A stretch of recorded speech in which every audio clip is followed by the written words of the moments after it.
जय श्री कृष्ण विद्यार्थी बहने। कैसे है पूछूं? क्या उत्तर होगा आपका? आनंद मंगल। चलो अच्छी बात है, पर आज हमारी खुशी की वजह कोई और भी हो सकता है। ऐसा एक शुभ वाक्य मैं आपके सामने रख रही हूँ, पढ़िए। है गुजराती में, पर मैं हिंदी में बताऊंगी आपको कि जो व्यक्ति दूसरों की खुशी का ख्याल रखता है, उनकी खुशी का ख्याल खुद भगवान रखते हैं। आज हम खुश हैं क्योंकि हमारी खुशी का ध्यान भगवान रखते हैं, क्योंकि हमने किसी और को खुशी दी होगी। आपको अपनी खुशी छोड़ देनी चाहिए। हमेशा किसके बारे में सोचना चाहिए? दूसरों की खुशी के बारे में। ये दूसरों की खुशी मतलब क्या? कैसे हम दूसरों को खुश कर सकते हैं? वैसे तो एक वाक्य है कि दुनिया में आप सभी को कभी खुश रह पा सकते नहीं, कोई भी प्रयत्न करो, मैं आपको कभी 100% खुश नहीं रह सकती। हाँ, अगर छुट्टी दे दूं तो आप खुश, अगर पढ़ने के लिए मजबूर कर दूं तो आप मुझसे गुस्सा। ऐसा नहीं, वो तो एक कर्तव्य है। मेरा कर्तव्य है पढ़ाना, आपका कर्तव्य है पढ़ना। इसके अलावा खुशी क्या है वो मैं आज आपको बताती हूँ कि दूसरों को खुशी देना मतलब क्या, कि दूसरों के लिए अच्छा काम करना। और अच्छा मतलब उसके जीवन में वो आगे बढ़े, स्वाभिमान रख कर आगे बढ़े। उसके जीवन में मुसीबत आए तो हम उसके साथ खड़े रहें। उसके भविष्य के बारे में लेकर भले ही हाल नीम की तरह कड़वा बनना पड़े तो कड़वा बनकर भी उसका रास्ता या उसका मार्गदर्शन करें। तो इस तरह हम दूसरों को खुशी दे सकते हैं। ऐसा नहीं कि दूसरों के साथ अच्छा बोल लेने से ही खुशी मिलती है दूसरों को, पर दूसरों का भविष्य अच्छा बनाने के लिए खुद अगर आप कड़वा बने तो भी वो आप उनकी खुशी की वजह, भविष्य की खुशी की वजह बने। और इस तरह आपको भगवान खुशी की बरसात दे सकता है अगर आप ऐसा कुछ अच्छा काम करते हैं। जो काम करने से हमारी अंतर आत्मा को आनंद मिलता है वो काम हमें करना चाहिए। जिसमें कैसे कैसे काम हो सकते हैं, तो हम देखते हैं कि उसमें हम अपने माता पिता की आज्ञा का पालन करें, मम्मी को काम में मदद करें, पापा के सामने कभी जबान न लड़ाएं, छोटे बच्चों के साथ खेलें, बड़ों को मान दें, बुजुर्ग हैं मतलब दादा दादी आदि कोई वडील हैं हमारे, तो उनके पास बैठे और उनके जीवन की जो घटनाएं हैं, अनुभव हैं, उन्हें सुने, उनको समय दे थोड़ा सा। खुद पढ़ाई करे, दूसरे कहे इस तरह नहीं, खुद पढ़ाई करे। अगर इतना करते हैं ना, बस इतना, तो भी आप अपने परिवार वालों को खुशियां देते हैं। अगर आप इस तरह खुद पढ़ते रहेंगे और नए नए विचार, नई सोच अपने अंदर लाते रहेंगे, तो आप एक तरह से आपके समाज और आपके जो हमारा देश, उसकी भी खुशियां बना रहे हैं, क्योंकि आप एक अच्छे नागरिक बनने जा रहे हैं। और इस तरह अपना काम खुद करें, बुजुर्ग को मान दें, समय दें, छोटे बच्चों के साथ खेलें, किसी से ईर्ष्या ना करें। बस इतना करना है, ज्यादा कुछ नहीं करना है। मैं नहीं कहती कि चलो देश की सरहद पर जाओ और जान कुर्बान कर दो, ये भी नहीं करना है। सिर्फ माँ बाप की सोचो। अगर आप आपके माँ बाप की जगह पर होते तो क्या करते, वो सोचो।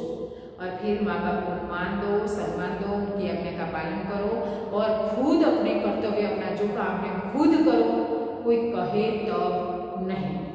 ऐसे ही एक विषय वस्तु को लेकर हमारे विद्यानिवास मिश्र जी आए हैं। निबंध है हमारे गद्य का प्रकार और कहते हैं मेरे रंग का मुकुट भीग रहा है। असल में क्या है वो तो मैंने आपको इसकी जो प्रस्तावना बताई थी उसमें देख ही लिया था। आज हम गद्य पठन करते हुए थोड़ी थोड़ी बात समझते जाएंगे। 3 या 4 भाग जो भी हो, तो इन भागों में हम इस गद्य को पढ़ते जाएंगे और समझते जाएंगे। इस गद्य में मिथक मतलब पौराणिक कथा को वर्तमान समस्या के साथ जोड़ा है, इसलिए मिथक तत्व रखा गया है, ऐसा हम कहेंगे। चलिए मैं पढ़ती हूँ, आप जब भी ये वीडियो सुने अपनी किताब खुली रखकर पढ़ते जाइएगा तो जल्दी समझ में आएगा। ओके, चलिए। महीनों से मन बेहद उदास है। विद्यानिवासी क्या कहते हैं? महीनों से मेरा मन बेहद यानी बेहद जिसकी हद ना हो, इतना उदास है मेरा मन। उदासी की कोई खास वजह नहीं, कुछ तबीयत ढीली, कुछ आसपास के तनाव और कुछ उनसे टूटने का डर। खुले आकाश के नीचे भी खुलकर सांस लेने की जगह की कमी। जिस काम में लगकर मुक्ति पाना चाहता हो उस काम में हजार बाधाएं। कुल ले देकर उदासी के लिए इतनी बड़ी चीज नहीं बनती। क्या कहते हैं हमारे लेखक कि उदास होने के लिए कोई बड़ी चीज नहीं है, पर भी छोटी छोटी बातें भी मेरे जीवन में ऐसी आई है कि जिसके कारण मैं उदास हूँ। कि खुले आसमान के नीचे बसता हूँ पर खुली सांस, मुक्त सांस नहीं ले सकता। हमारे यहाँ नहीं देते गाँव वाले तो भी अच्छी शांति से रह सकते हैं, पर शहर में तो दौड़ धाम भीड़ भाड़ इतनी है कि लोग चैन से रह नहीं सकते, बेचैन रहते हैं। भले ही सुख सुविधा है, भौतिक सुख सुविधा, मन की शांति उनके पास नहीं है। इसलिए कहा कि खुले आसमान के नीचे हूँ पर चैन की सांस नहीं ले सकता।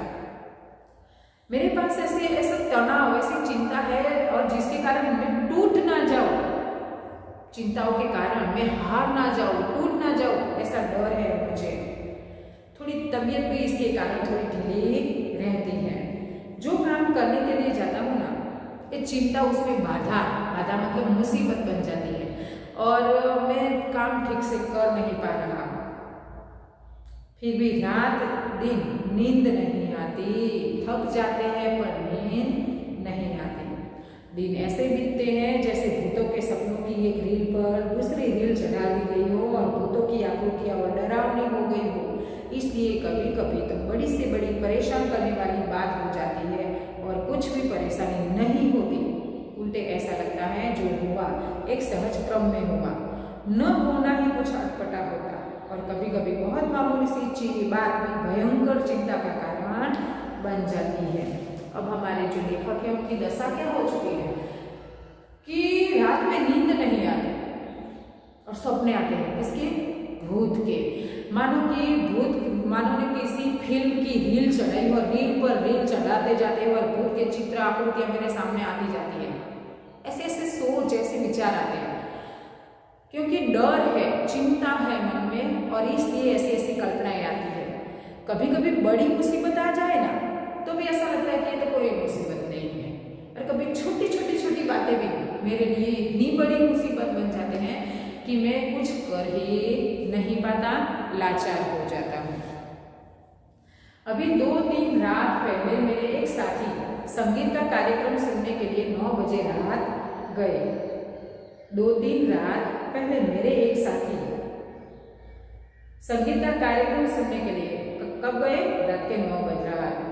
साथ में जाने के लिए मेरे एक चिरंजीव ने मेरी एक मेहमान महानगरीय वातावरण में पली कन्या ने अनुमति मांगी। मेरे चिरंजीव यानी कि मेरा बेटा, और उसके साथ कौन जाने वाला था? मेरी मेहमान, जो महानगरीय दिल्ली जैसा एक शहर है उस महानगर वातावरण में पली है ऐसी कन्या जिसने मुझसे आज्ञा मांगी। अनुमति मतलब आज्ञा मांगी कि मैं जाऊं संगीत समारोह में। शहरों की आजकल की असुरक्षित स्थिति का ध्यान करके इन दोनों को जाने तो नहीं देना चाहता था, पर लड़कों का मन भी तो रखना होता है।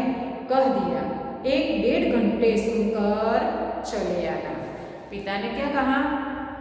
अब उनके मित्र जा रहे थे संगीत समारोह में, तो उनके साथ हमारे लेखक का बेटा भी तैयार हो गया कि मुझे भी जाना है।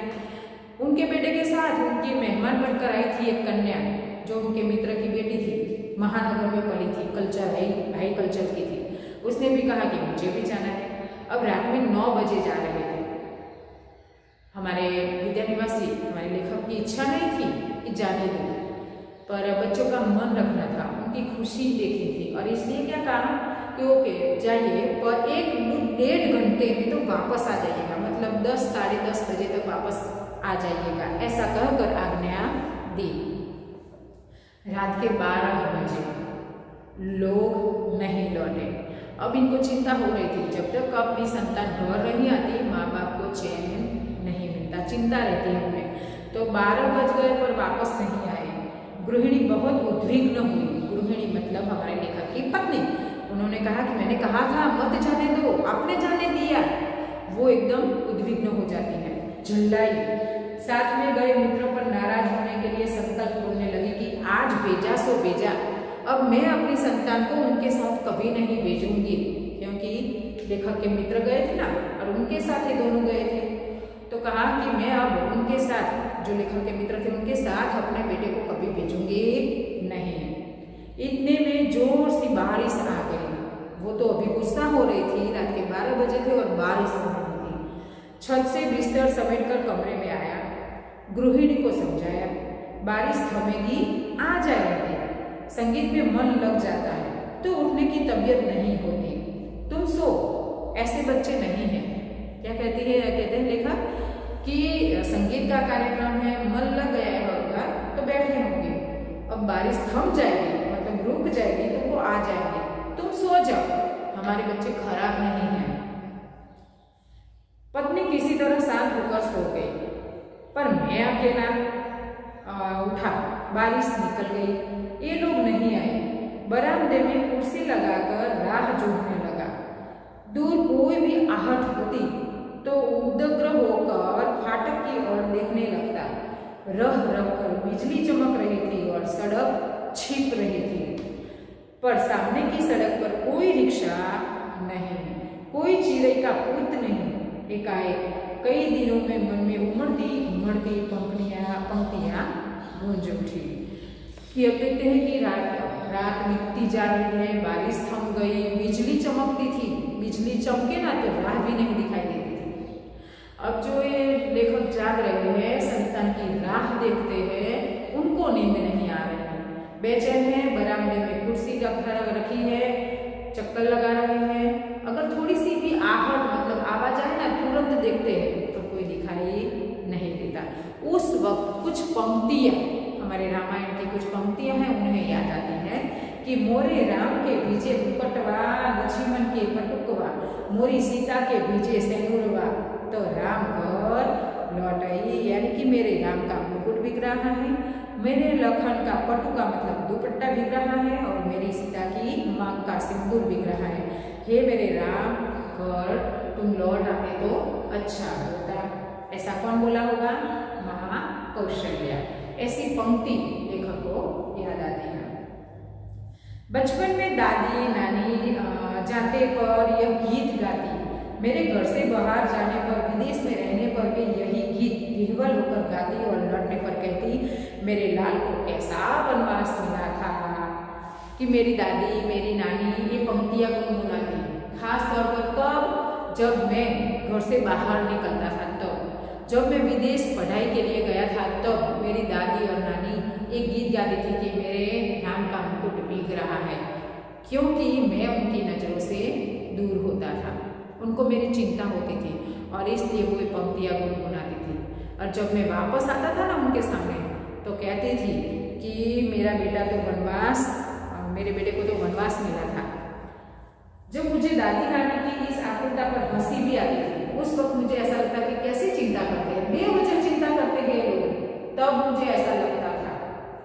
गीत का स्वर बड़ा मीठा लगता था, वो गाते थे ना तो आनंद मिलता था मुझे, तब उसका दर्द नहीं छूता था।